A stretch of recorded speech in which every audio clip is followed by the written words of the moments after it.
So it was really a rough day for that mid lane for Alex, but Keane had a fantastic day. He certainly did. And now to speaking of Alex, and joining us on the desk is Xpecial AlexIch. How you doing, man? Good. Yeah.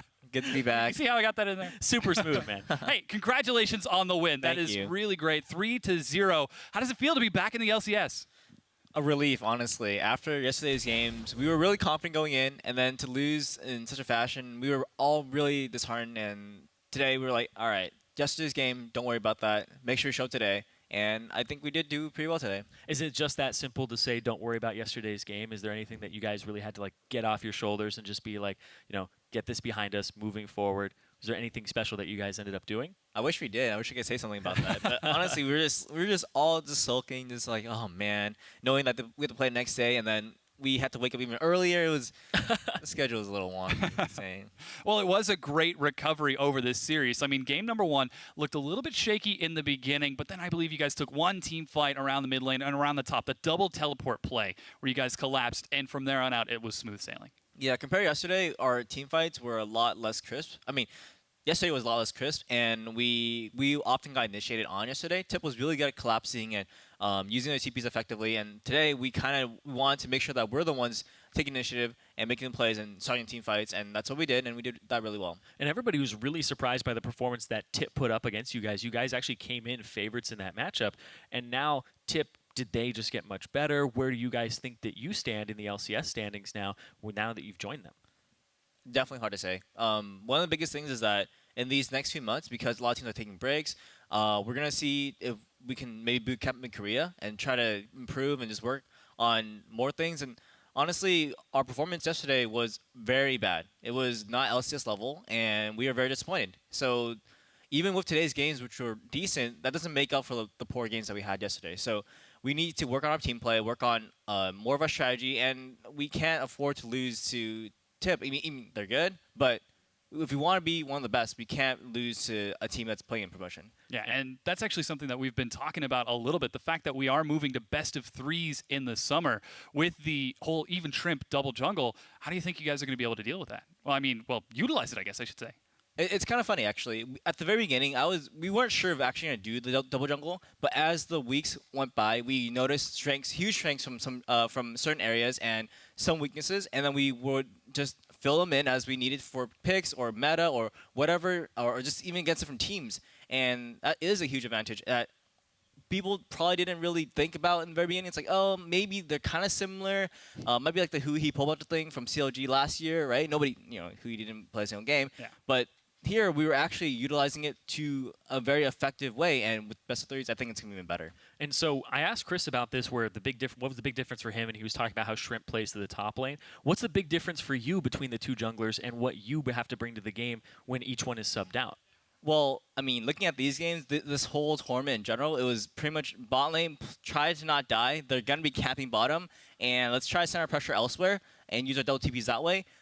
Third game, I was a little greedy, and I shouldn't have died, but generally, we don't focus bottom too much because we are very self-sufficient, and teams love to camp bottom, and we're usually really good at avoiding ganks. And when I play these two junglers, I don't really notice too big of a difference because I'm always like, I have to tell them where to go, like try to get them on the same page. Initially, his English wasn't as good, and that became an issue at the very beginning. But as time went on, they pretty much, Shrimp and Eve talk to each other, they help each other, and it's a very, very brotherly bond that usually you don't expect when two players are trying to compete for a spot.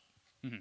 Well, Xpecial, you've been in the LCS on and off for the past few years. Well, I guess this is the first time off in a long time. Heck, your picture is on the wall behind us over here. You're back in now. A lot of people have been talking about the Xpecial legacy. Now you're back in. Is this the end of the Xpecial legacy now that you're back in the LCS? Is this the final summer split, or are we going for Worlds 2016, baby? I mean, I'm not going into LCS being, all right, I'm probably done here. This is where it ends. It's hard to say.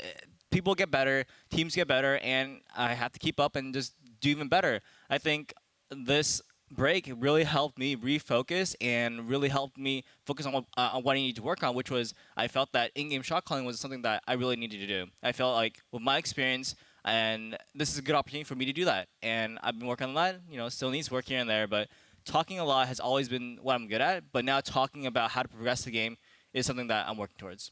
And what do you think is one of the things that you're going to be working on in the offseason to try and up your game? You're talking about boot camping in Korea. You're talking about learning the shot calling. What's the next step for Xpecial? What do you think right now is where you need to be heading? Great question. Honestly, it's hard to tell what exactly you need to work on. I think a little bit of everything is the easiest way to say it. Work on more picks, playing champions better, talk more. Like it's everything. It's never just one specific thing. If it was really that easy, then I guess I could probably fix that. But usually it's always a little bit of everything. You're like good at, decent at everything, but what can you get better at? And it's the little increments that really determine the best from the good. Well, very solid. Xpecial, thank you so much for joining us. I want to ask you one final question here. All right. So we've talked about your legacy a decent amount here.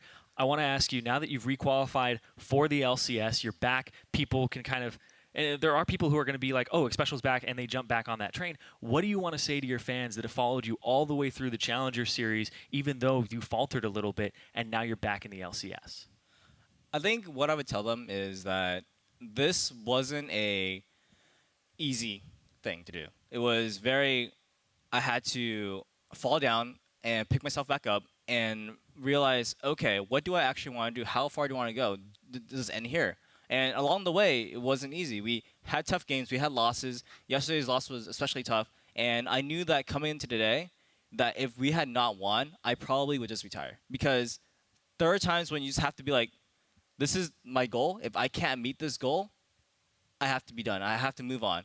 And for me, this is a huge relief, because it means that, okay, this time wasn't wasted. This time was used well, and I accomplished something. And that's something that was really tough. I mean, to fall down and to pick myself back up, it's always tough to do. And right now, I feel really relieved that I'm back in LCS and that I can prove to my fans and just show my fans that, hey, maybe I can be back and can do really well. Very solid. Well, Xpecial, congratulations on making it back into the LCS. Thank you. Yeah, man. Yeah, feels good. Well, with the promotion tournament complete, let's check out the teams that will be competing in the upcoming summer split. Now, 9 of these teams should look familiar, but Team Dignitas has lost their spot and will be replaced by APX. Of course, out with one yellow team, in with the other one. So the logos, we have another yellow and black logo. Of course, looks a little different, but yes, of course, we still have the playoffs that will be coming to the semifinal rounds starting tomorrow.